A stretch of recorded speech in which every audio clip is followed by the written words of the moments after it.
The Skies Over Ghirapur. A story by Ari Levitch. Episode 6 of the Aether Revolt saga. When renegades prepared to storm the Aether Hub, sky pirate Kari Zev had a different plan. Find Aether the best way she knows how, by taking directly from consulate ships. Always one in favor of a contingency plan, Jace accompanied the young captain on her mission. When the consulate retakes the Aether Hub from the renegades, they lock down air traffic and threaten to stamp out the renegades' plan to assault Tezzeret himself. It will fall to Kari and Jace to create the opening the renegades need. Though she was only 15, Kari Zev had been at the pirating trade long enough to have seen her share of strange things. Sometimes she'd go to strange places and meet strange people, while at other times, strangeness came to her. Perhaps that's just what it was to be a pirate. Kari couldn't say for sure, but whatever it was, Kari had always been quick to recognize the strange as a wonderful source of opportunity.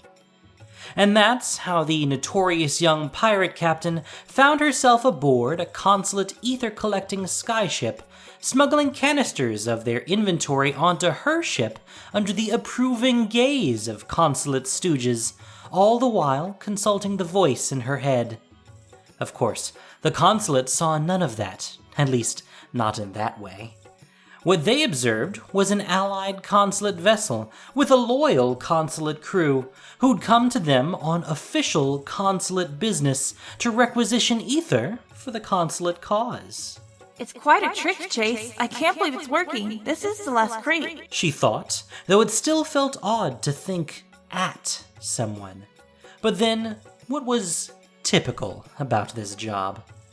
She bent her knees, pressed her cheek against the filigreed side panel of the crate, and lifted her end of it.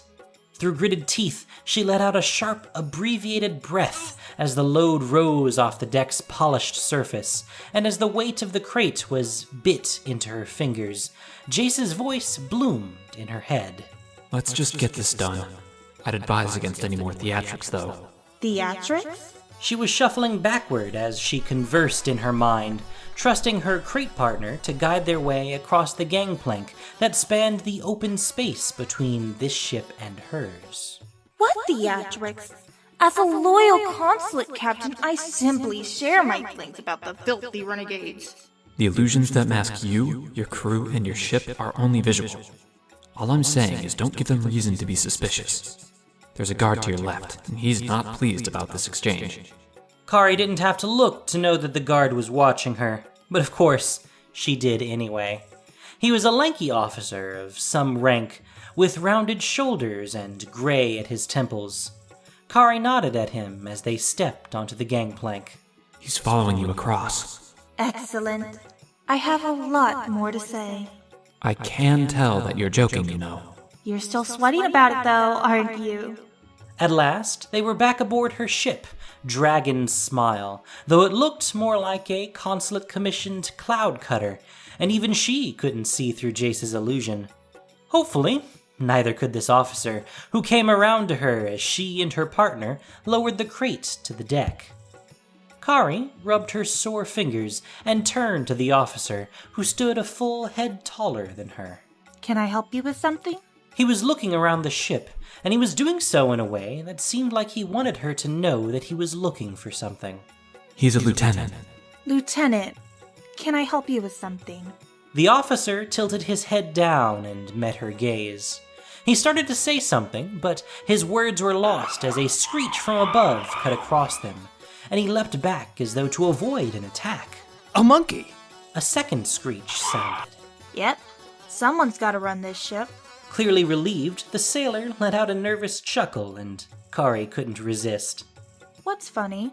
A long moment followed, where the officer's smile slowly faded until he was standing there, shifting his gaze awkwardly from the monkey to Kari and back again. Kari's face remained humorless, and she was savoring every bit of this. Just having fun with you, Lieutenant. She hooked a thumb beneath the sash of rank that hung across her torso and gave it a good flick. This here's my ship. His head cocked to one side and his brow furrowed. I'm sorry. You seem quite young to be a captain. Kari put on her best no-nonsense expression. Son, there are two possible realities here. Either I am too young and therefore not a captain, or... She flicked the sash of rank again. I am in fact a captain, and you are questioning my authority.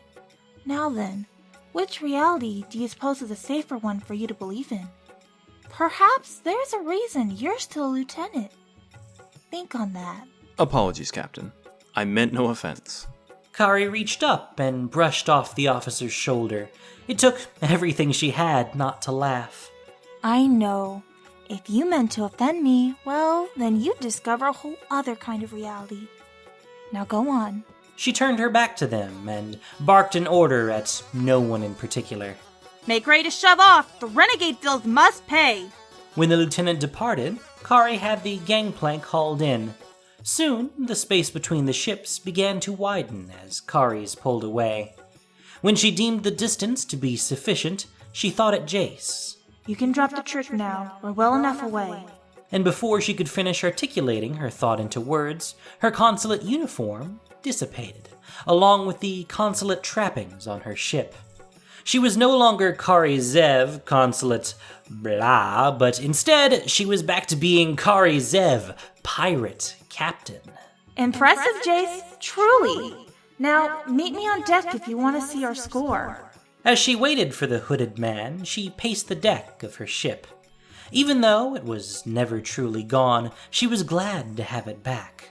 While it wasn't her first ship, it was beautiful with its upswept bow that had earned it its name. She loved it. More than that, she loved it up here. It was fresher and freer, and it was hers. Off to starboard, Kari spotted a pod of sky whales that swam through a swirling ether current no more than a couple leagues away. There were perhaps a dozen of the magnificent creatures following the flow of ether across the sky.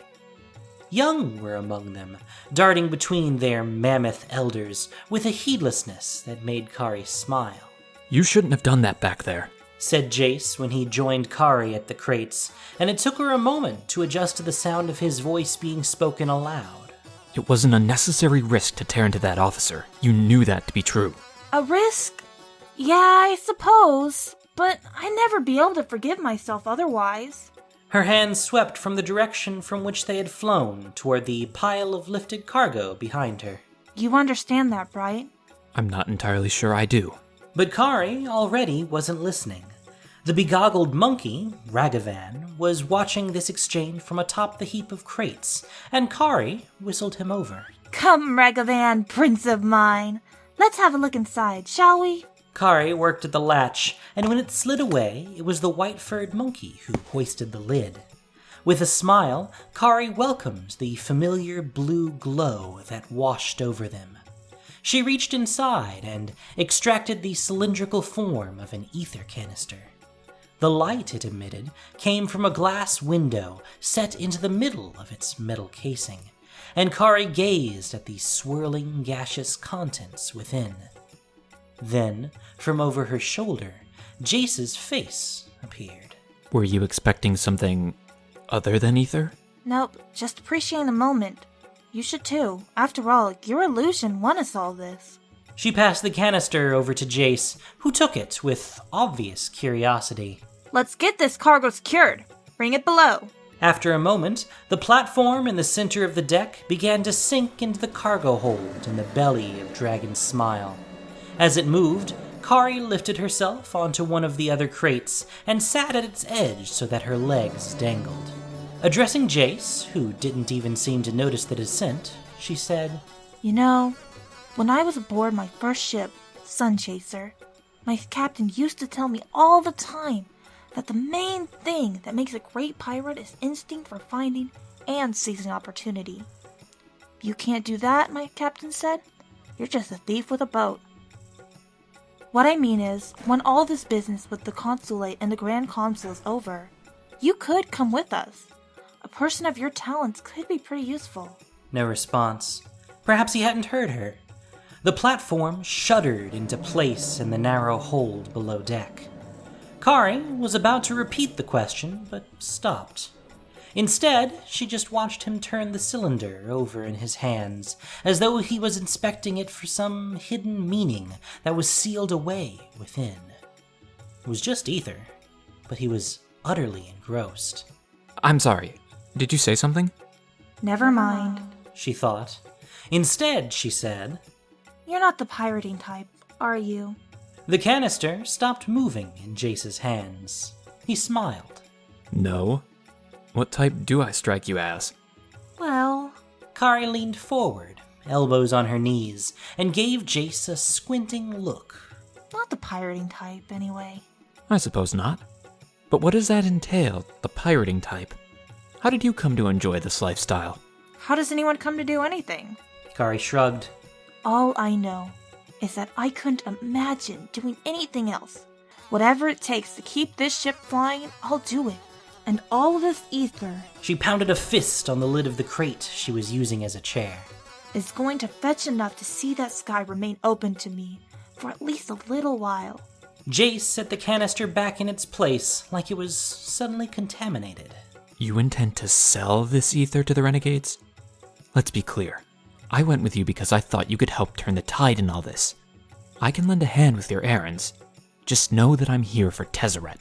It was a little too accusatory for Kari's liking, especially aboard her own ship. Look, Jace. Pia and I are pretty close. She's like a second mom to me, but she knows me well enough to understand that I don't fight for freedom, and I certainly don't fight for free. I'll raid for the Renegade's cause because it's the right thing to do. But the truth of it is this ship, let alone a fleet, doesn't stay in the sky all by itself. She pounded her fist again. That's the pirating type. Her face was growing hot, and she was aware that the volume of her voice had risen sharply over the last few seconds. She took a breath. Look, just before dawn tomorrow, I'll be arranging the drop with one of Pia's associates. You should come. They were called the aviaries. Kari had explained to Jace it was the collective term for the cluster of hangars perched on the rooftops of some of the tallest buildings in Ghirapur. It's where she used to visit as a small child to watch skyships come and go all day. The whole thing was a tangle of catwalks and stairways that connected a host of storage facilities and workshops that ranged in size from meager to cavernous. It reminded Jace of an inverted anthill. It was dark in the pre-dawn light, but for a wisp of ether, miles long, bent close to the city. Jace was thankful for its pale blue light, which was enough for him to pick out the edges and contours of their circuitous path. Then, Jace saw a vertical yellow-orange light appear in space ahead of Kari. In an instant, he snatched the same illusion spell from his mind that he used back on the consulate ship, ready to mask the two of them if the need arose. He waited. Then, above the nagging wind, he heard Kari's muted voice. Ukti, is that you? Kari. An unfamiliar voice, raspy and hard. It wasn't entirely unfriendly, a fact that Jace was quick to confirm with cursory telepathic feelers. I'm surprised to see you here. Why? What happened? Pia's group lost the Ether Hub. They're all scattered now. Some people started showing up here, but not the ones you're waiting to see. Show me. The door swung open to reveal an old dwarven woman, wrinkled with age, but upright and strong-looking. Jace followed Kari into a wide, low-ceilinged room arranged like a restaurant, with round, bare-topped metal tables. From what Jace could see, broad windows encircled the place, though the curtains had been drawn across them all. This is the first launch. It's a restaurant and club for aeronauts. My parents brought me here a few times when I was a kid. You're still a kid, Kari. What kind of life is piracy for a 15-year-old? Mine. Kari's voice was cool, as though she'd given that exact response with just as much explanation a dozen times or more. For several breaths, an invisible, unbendable rod seemed to extend between Kari's eyes and those of the elderly dwarf as they stared coldly at one another. Finally, Ukti snorted and turned to lead the two of them through the dining area, pushing in chairs as she went. Soon, they entered a pantry. The shelves were only half full, but Jace wouldn't have known from the collection of smells that met them. At the pantry's far side, Ukti reached down behind a spice rack and found something there along the wall. And there came a sequence of low clicks that seemed to originate inside the wall.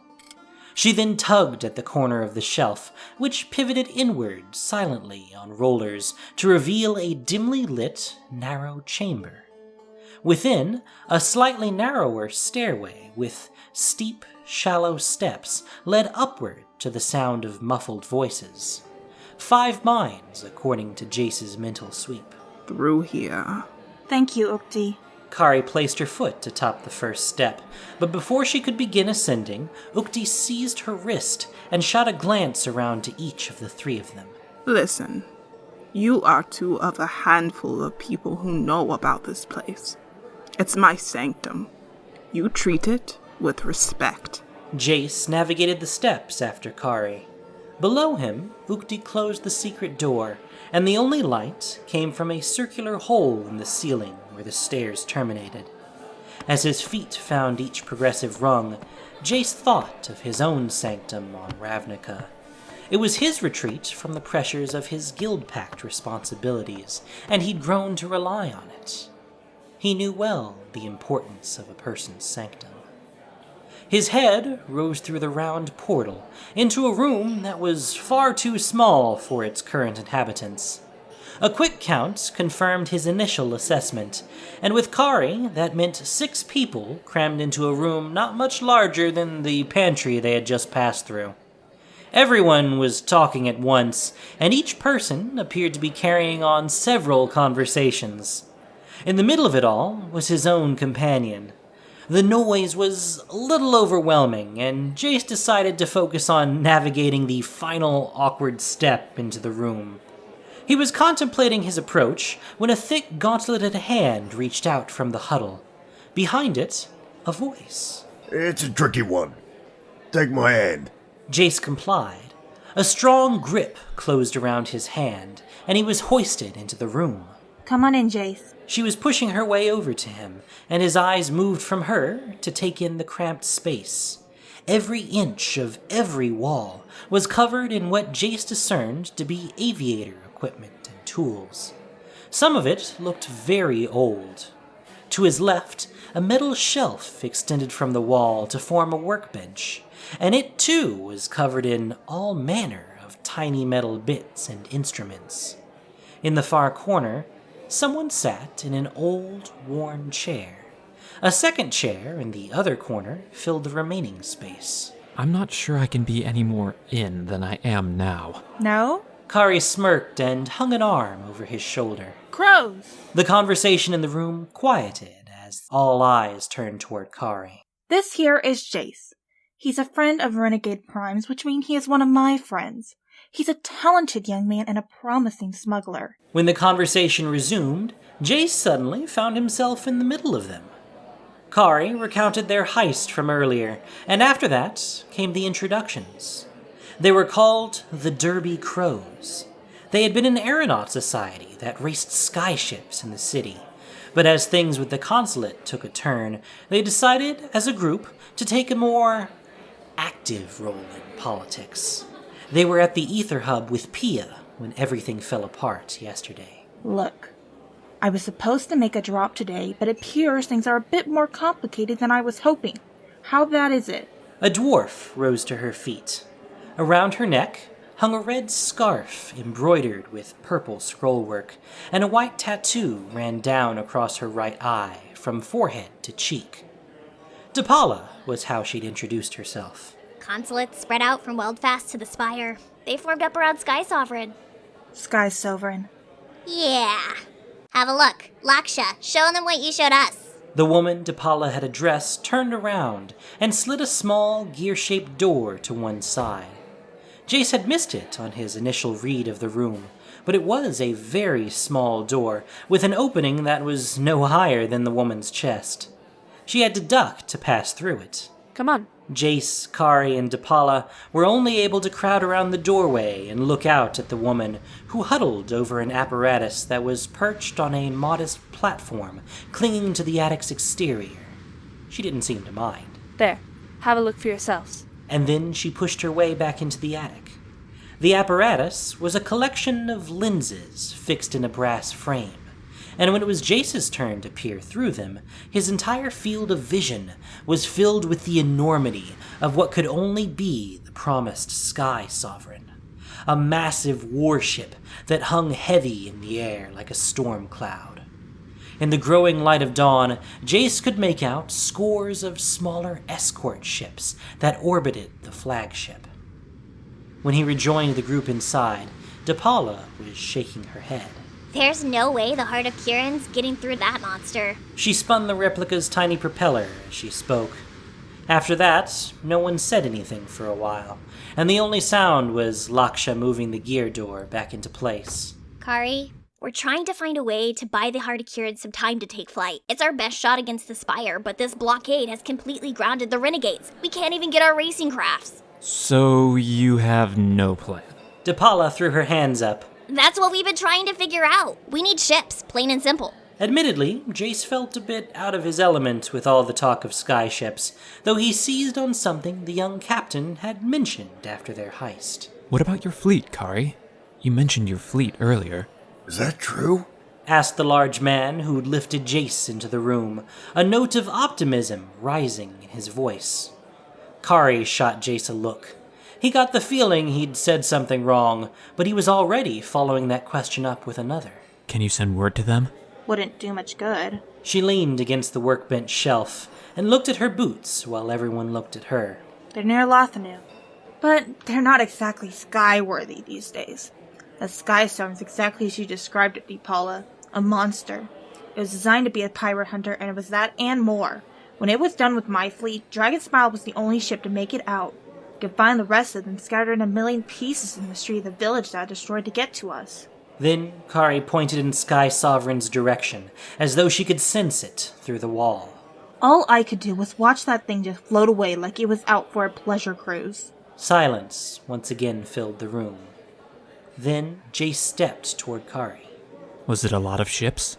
14, including Dragon Smile. And how well did you know them? Very. She raised an eyebrow. Why? Jace allowed himself a smile. Then we have no time to waste. I have an idea. During the night, the ether current had swept in close to the city, bringing with it the same pod of whales that Kari had seen yesterday during the heist. Kari, knuckles on the starboard gunwale, leaned out from the deck to peer down over the side of her ship at these gathered behemoths.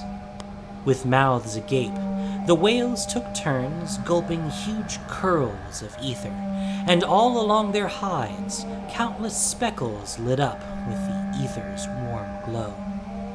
From there, Kari's gaze tracked along the sprawl of the city. An updraft sent her asymmetrically longer hair whipping along her right shoulder with such suddenness that Ragavan scurried over her unassailed shoulder with a litany of annoyed noises. Below the ship's keel, a veil of gauzy cloud spread out over most of the sky below, and the parts of the city seen through it took on an ethereal quality. Even from this altitude, she could see the double pylon tower that loomed as the tallest structure in the city. It was haloed in multiple tiers of circling enforcer skyships, and as much as she attempted to count and assess their various makes and armaments, her eyes were again and again drawn to the floating mass that dominated the airspace between the Spire and Weldfast. Sky Sovereign. All they had to do was dislodge it from its aerial perch long enough to create enough of a gap for the renegade's own Heart of Kirin to mount an assault on the Grand Consul and the Spire. So, the plan was to draw the consulate flagship out of position, toward them. To Kari, it was as though the ship was following her across the world, and she was now supposed to welcome it with open arms. She was suddenly aware of how thin and cold the air up here was, though part of her found more comfort in it than in the prospect of facing the Sky Sovereign again. But then there was the other part of her, the pirate captain part, which demanded satisfaction for the destruction of her fleet. It was that part of her that sent an angry heat up her neck until it boiled over in sharp, hissed words that pushed their way through clenched teeth. Sovereign of the skies, huh? Her eyes shifted back to the whales in flight. I'm not sure they agree. Kari found her raiders in the cargo hold, seated in 2 rows facing each other. It was more cramped than usual, with their hall of ether taking up most of the space. 7 of the raiders crewed Dragon Smile, and 5 were Derby Crows. Each one of them had a flight pack secured to their backs, though the packs varied from raider to raider. Kari took a moment to captain a bit. She strode up and down the narrow space between the 2 rows, doling out encouraging nods before she drew her sword and addressed them all. Listen up. Your job is to get some attention, cause enough of a stink for their flagship to take notice. Think you can do that? An enthusiastic affirmation rose up. Good. Now remember, this is Dragon Smile. She spread her arms out to either side. Today, each one of you is one of its brilliant pointed teeth, and the time has come to show the consulate just how sharp these teeth can be. The cheers of her raiders followed her from the cargo hold, and she let them linger in her thoughts as she made her way to the cockpit. When they left the aviaries that morning, Depala had made it quite clear that she'd like to pilot Dragon Smile during this operation. When Kari asked why she should allow it, Depala simply said, Because you know that's where I belong. That much was probably true. Kari had seen her race before, and there was no doubt that the dwarf was one of the best pilots in Ghirapur. Kari was going to ask Depala to take the helm anyway, but she never said so, so when the captain entered the cockpit, it made her smile to see the dwarf already seated at the controls. Behind her, Jace was strapping into his seat. Kari secured Ragavan in his spot in an alcove above the pilot. After she had strapped herself in, she asked, Are you 2 all set? Just give the word. Jace? If I had to choose yes or no, then I suppose yes. But if it's a spectrum... Depala, make like a meteor.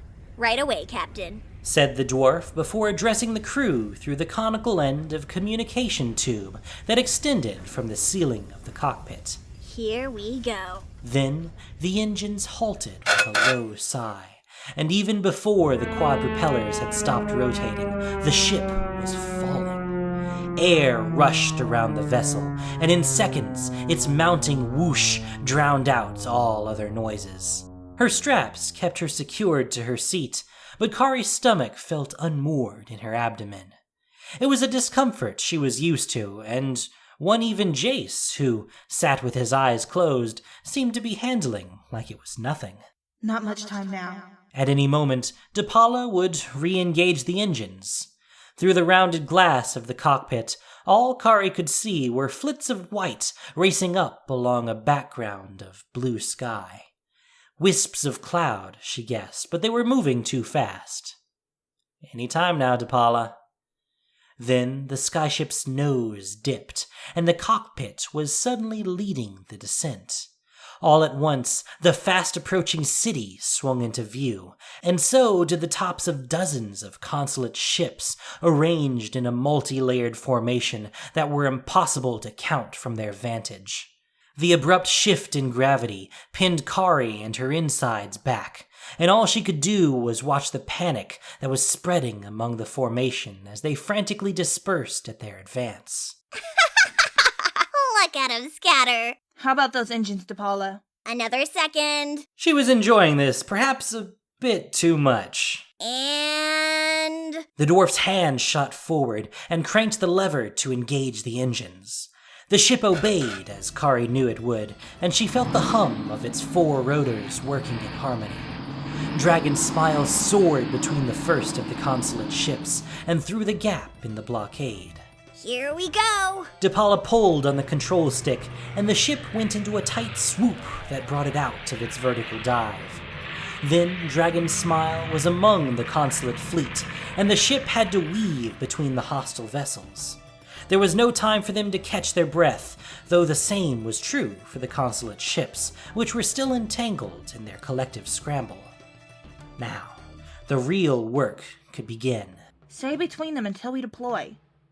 They're less likely to open fire if they might hit their own ships. I don't have much of a choice, they're everywhere. If you're going to deploy the crew, do it soon. Kari unfastened her straps. It won't do much good if the Sky Sovereign doesn't take any notice. Just get as close as you can. The young captain rose from her seat and leaned into the communication tube, her words echoing as they made their way through the narrow tube that reached out through her ship and down to her crew in the cargo hold. Get ready down there. When the hatch opens, deploy. Be as bees, swarm them. For a heartbeat, there was silence. Then... Peace. A moment ago we were teeth. Sharp teeth. Which is it, if I may be so bold, Captain? That was good. Spirits were up. How about bees with teeth? How does that sound? Absolutely terrifying. Wonderful! Kari meant to say, but the word came out as a gulp as the skyship juked to one side. She caught herself on the back of the captain's chair. No chance of warning next time, I take it. Kari leaned over DePaula's shoulder. Afraid not, Captain. DePaula sent the ship into a sharp climb that was punctuated by a hard bank. Have a look. There was no need for her to point, for when they came out of their turn, Kari's field of vision was consumed by Sky Sovereign's great bulk. It hung there in the air, almost motionless, between 2 buildings like a predatory bird perched on an invisible branch. There it is. The captain turned to the illusionist, who was still motionless, with eyes shut tight, though now pale as a marble statue. She had to admit, he was handling the drop better than she thought. Jace! Jace! When his eyelids slid open, Kari barked. You still with us? He nodded. I'll be ready when you need me. I truly hope so. In the meantime, I need you to open the cargo bay door to unleash the crew.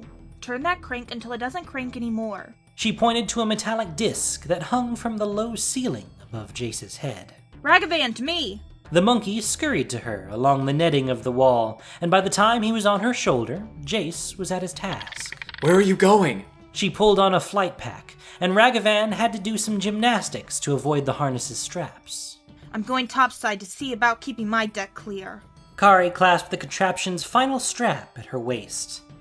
Then she was off at a run, her booted footfalls clanging along the metal floor panels of the central corridor and up a steep set of stairs. At the top, she pushed her way through a low, arched passage that opened onto the chaotic scene that played out all around them, because of them.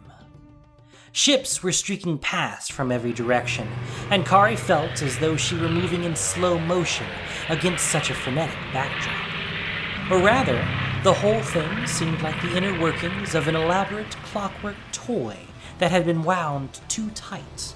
Fast flying was nothing new to Kari, but she had to admit DePaula was coaxing something out of Dragon's Smile that even she hadn't seen before. She better not break my ship.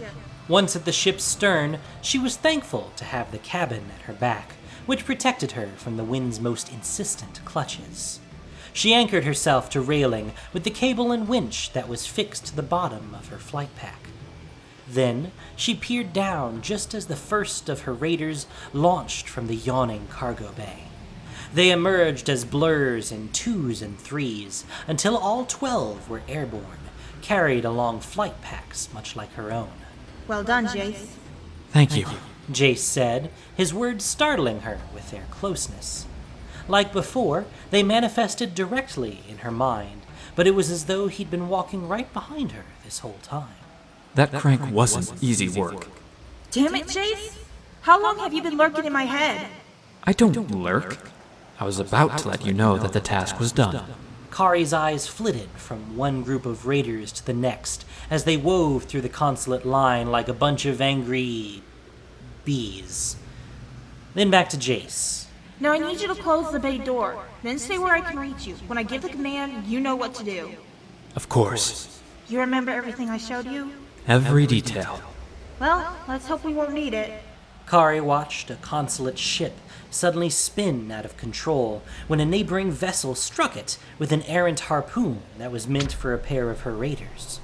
To starboard low, 3 consulate ships collided in pursuit of a single raider, one of Depala's by the look of her. Things are going well so far, wouldn't you say, my prince?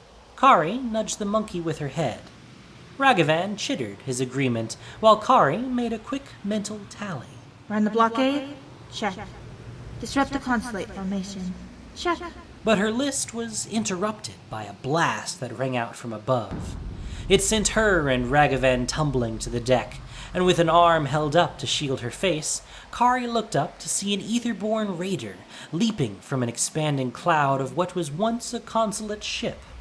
The Etherborn gave Kari a casual salute in their descent before they landed hard on another consulate ship. Cause a ton of mayhem? That's right, Ragavan. Check. But not enough. The flagship, the only ship that matters, hasn't budged. And none of this will mean a damn thing if that sky slug doesn't give chase. Hey! Kari's hand went to her head where Ragavan had tugged at a chunk of hair. The monkey was screeching and pointing toward the streets below. All right, you have my attention. Dozens of consulate enforcers, equipped with flight packs or mounted with single-seater skimmers, were joining the fight. Most were deploying to screen the ships, but not all of them. Are you seeing this, Kari? Depala spotted a group of enforcers moving to intercept. 6 of them, yep. She tested her anchor cable with a quick tug. Can we shake them? Depala says she'll do what she can. Kari drew her sword. My prince, not you, Jace. Battle station. Ragavan flicked his goggles into place and scurried into a pouch that was nestled between Kari's shoulder blades, where her flight pack curved away from her back. It's time we got into this fight. By the time the first 3 enforcers rose up along Dragon Smile's port side, Kari had already taken flight. Her pack's mechanical wings buzzed furiously as they carried her across the deck, and as she flew, her anchor cable unspooled behind her with a high zipping sound. The trio of enforcers were held aloft on identical quad-prop flight packs and were armed with consulate-issue netcasters, which they clutched close to their chests. There was no sense in waiting to get mobbed by these mooks, so she welcomed them to her ship with all the hospitality of a pirate captain. She raced right at them, or rather, right past them. As expected, the enforcers dispersed at Kari's direct approach, and she hurtled straight through them.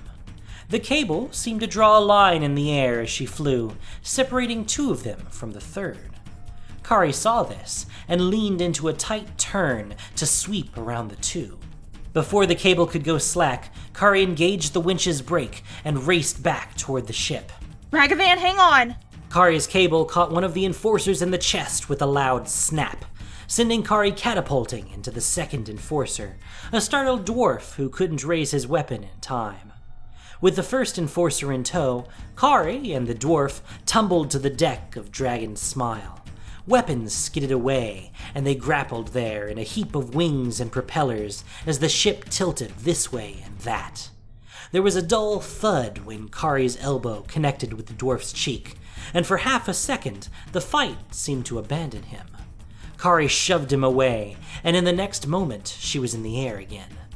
The first enforcer had just untangled herself from Kari's cable with the help of the third one, and Kari wasted no time bowling them both over. The victory was fleeting, however, for the 3 other enforcers joined their comrades. One of them, an officer of some rank, descended to hover before Kari. Kari sent her thoughts at Jace. Any progress? Sky Sovereign hasn't moved. How are things topside? Surrender your vessel. The officer commanded. Not great. Any chance of deploying your part of the plan? Just give me a moment. Kari stepped toward the officer. Let your consuls know that I, Kari Zev, captain of Dragon Smile, has brought my fleet to claim this city. Any second now. Then there was a flash of blue, and whatever the officer was about to say was lost to the great spectacle that unfolded over the next few moments. Suddenly, ships were drifting out from behind buildings, not consulate ships, but pirate ones. They moved in 2s and 3s, and like the enforcers, Kari could only watch, utterly transfixed, because she knew each one of them. Brass Hammer and the Demon of Vod, Cold Wind and Kite, and more. They kept coming. Even the Sun Chaser, of course the Sun Chaser. Her fleet had returned to her, and they were assembling to fill the space above a plaza so that buildings protected their flanks to either side. One moment, Dragon Smile was alone, and the next it was one among dozens. This was Jace, she knew, or rather the memories she'd shared with Jace. But nevertheless, she couldn't help but be consumed by the feeling that the consulate was severely outmatched now. The enforcers seemed to share her assessment because all around her they were taking flight to retreat from the pirate fleet. The officer looked from Kari to the wall of ships, then back to Kari. And before the next snide comment could leave Kari's lips, the officer's netcaster fired. Its suddenness caught Kari off guard, and for a moment, Kari just stood there as the net expanded on its path to entangle her. But it never got to her. From his pouch on her shoulders, Ragavan pounced. He vaulted off Kari's head and threw himself into the incoming net. He was entangled instantly, and then in the net's clutches, the monkey fell to the deck without any of his usual grace. In the next heartbeat, the officer was off, and with her, the net containing Kari's prince. Ragavan! She was already in motion. In the span of 4 steps, she scooped her sword up from the deck and was leaping over the side of her ship. As the wings of her flight pack flitted into life, a downward swing from her blade severed her anchor cable against the gunwale. Kari raced after the officer, and the distance between them closed rapidly. She came in low and saw that Ragavan was still bundled in the net, which now hung from the officer's waist. Hang on, prince of mine, I'm coming for you, she said under her breath, and she wished that the monkey shared Jace's mind-reading tricks. When Kari caught the officer, it was from below, and before the officer could bank, Kari had grabbed hold of her so that they were hurtling through the air, face to face. The officer tried to shake Kari off, but Kari just wrapped her legs around the officer's. Get off me! Not while you have my monkey. You'll kill us both! Kari just winked at the officer and shoved her sword into the spinning action of one of the 4 propellers that kept the officer aloft. There was a series of staccato pops and streams of sparks as the propeller tore itself to pieces, buffeting against Kari's blade. Immediately their flight path became erratic, a development exacerbated by the punches the officer rained down on Kari. But Kari held on, and she drove her head into the officer's jaw. Pain engulfed her skull, but the blows ceased, and she managed to wrest control of their entwined path, if only to influence it. The undamaged propellers tugged the flight pack to one side, and though Kari compensated with her own pack, the tangled group flew and ended up in a wide semicircle that took them back toward the projection of the pirate ship, through the Sun Chaser's illusory hull, and beyond the fleet. Kari's not responding. Jace's eyes closed against the madness he knew was playing out beyond the cockpit. She's moving too fast for me to reach into her mind. Just focus on that projection of yours. And of course, that's exactly what Jace was doing. Though he was physically strapped in his seat behind the dwarven pilot, his mind was at work maintaining the enormous and complex illusion that he'd constructed solely out of memories pulled from Kari's mind, plus a few duplicates here and there, to really sell the spectacle. It was a lot of work that required tremendous focus and most of his attention. The Sky Sovereign will never commit if they see through the... Jace didn't want to risk opening his eyes, especially not right now. What's happening? Bet you could guess. He could, but DePaula said it anyway. Sky Sovereign inbound with escort, moving to engage the fleet. If Renegade Prime's people don't recognize their opening, she and I will have words after this. How should our fleet respond? Keep them steady. We should just be one of its numbers. Jace was suddenly aware of the light strobing beyond his eyelids. He tried to push the visual sensory input from his mind, but then the whole world seemed to turn white, and a sound like the sky tearing open boomed in his ears. He pulled his awareness into his illusion to keep it from falling, though he couldn't ignore the metallic taste that had filled his mouth. From some distant place, Jace heard his name. There was panic in the sound, which came again and again. He willed his consciousness back into the cockpit, where the world was turned sideways, and where DePaula was calling for him. I'm here, DePaula, Jace said, which was partly true. Part of him was still keeping the fleet intact. Were we hit? Jace, I'm blind! What? Take the controls! Even as the ship banked and juked, Jace didn't like the prospect of him at the helm. There simply wasn't adequate time to pull the necessary expertise from DePaula's mind. So, instead, he returned a favor. During their free-fall descent into the consulate blockade, Jace had staved off panic by reaching out to the absolute confidence in DePaula's thoughts. Now, he pulled her into his mind. I can see! And without missing a beat, DePaula pulled Dragon Smile into a graceful climb. What blinded you? The lightning from that cannon thing! And as if to demonstrate, the strobe went off again. This time, DePaula banked hard to dodge the arc of electricity. All the while, Sky Sovereign drifted closer. Jace, meanwhile, felt that his hold on his grand illusion could falter at any moment. It certainly seems to like us, despite your illusions. This is still Captain Zev's ship. Don't look much forward to facing her if we break it. When Kari, Ragavan, and the consulate officer emerged on the other side of Jace's illusion, they were still locked in their savage airborne brawl. The officer kicked furiously at Kari, and Kari tried to swipe at the net containing Ragavan. The monkey, for his part, reached through his net to occupy himself with rifling through the officer's pockets. Kari was almost dislodged when the officer caught the young captain below the knee with the sole of her heavy boot and jerked it downward so that it raked along Kari's shin. Wincing, she bit her lip. The pain broke her concentration, and Kari noticed that their path had carried them into an eddy of ether. And in that eddy, colossal shapes were moving, swimming. Sky whales. They were creatures without malice or predatory urges, though that did little to assuage the feeling of absolute insignificance that gripped Kari at that moment. Her throat had suddenly become dry, and she realized her mouth was hanging open. The officer must have also been struggling with the crisis, based on how wide her eyes had grown.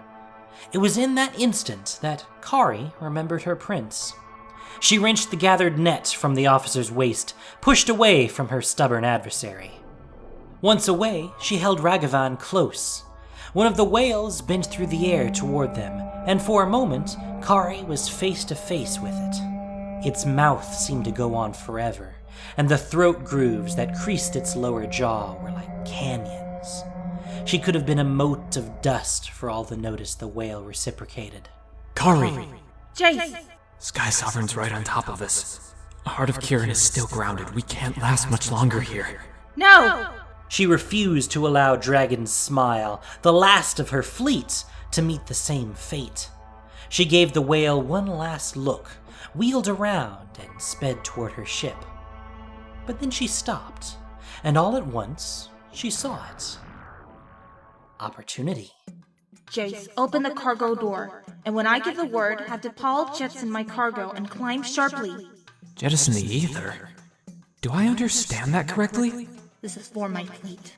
She came streaking out from the illusory fleet, and she was met by Sky Sovereign's great bulk looming before her. It filled the sky, a metallic reflection of the sky whale behind her. We're right below you, Kari. Kari saw her ship climbing to meet her. Drop the cargo! Kari thought as loud as she could while she worked the fastenings of her flight pack. The crates fell from the ship's hold, flipping end over end so that the canisters themselves tumbled out. This was it. Kari whipped her flight pack from her shoulders and hurled it down so that it crashed into the glass canisters. Puffs of blue erupted, and as more canisters shattered, the clouds swelled and began to reach out in spiraling wisps. It'd have to be enough to get their attention. Meanwhile, Kari cradled Ragavan to her chest and slid onto the Dragon Smile's deck as it climbed. Her aching shins screamed at her as they skidded and bounced along the deck's metal surface. Finally, she and Ragavan came to a hard stop when they slammed into the aft railing. Keep clear. Kari thought at Jace, thankful she didn't have to speak aloud. A few moments passed, then Kari watched Jace's illusory fleet, her fleet, flicker and burst as one of the sky whales came hurtling through it toward the ether, and directly ahead of the great creature, Sky Sovereign. While smaller consulate vessels careened out of its path, the Sky Sovereign was left to prove its name as the whale met it with full force. It was no contest. Metal squealed and crumpled, and everywhere smoke billowed into the sky. The whale moved off unfazed, while the consulate flagship coasted in the air for a moment like an errant balloon, before the whole thing listed to one side and drifted slowly to the ground. Prince of mine, come watch this with me. She helped him find his way out of the net, and she placed him on her shoulder. Then, utterly exhausted, Kari draped her arms over the rail and watched the dying gasps of the metal monster. They should probably get out of here, she thought. She was about to give the command when Jace's voice found her mind once again. Only this time, his words were more animated than she'd come to expect. Was that your doing? That was the whale, Jace. I don't hit that hard. Thank you for listening to this production of Voice of All. As listener-supported entertainment, we rely on you, not just for the voices of the characters, but also to keep us going and growing. If you enjoyed what you heard, please support us by rating and reviewing us on iTunes, or following us on SoundCloud and Google Play, or just plain sharing it with your friends. You can also support us financially on Patreon for exclusive perks. We'd like to thank our newest patron, Hannes Yardbrink, for already doing so. The Skies Over Ghirapur was written by Ari Levitch. The podcast was produced and edited by myself, Gindo Keshi, with sound editing by Grace Noir. This week's story featured the voice talents of Rabbit Winry, Isa Martell, Martin Estes, Ohkaye, Ashlyn Rose, Rhythm Bastard, Alek Payne, and Mertia. Magic the Gathering is copyright Wizards of the Coast. Thank you so much for listening, and have a good day.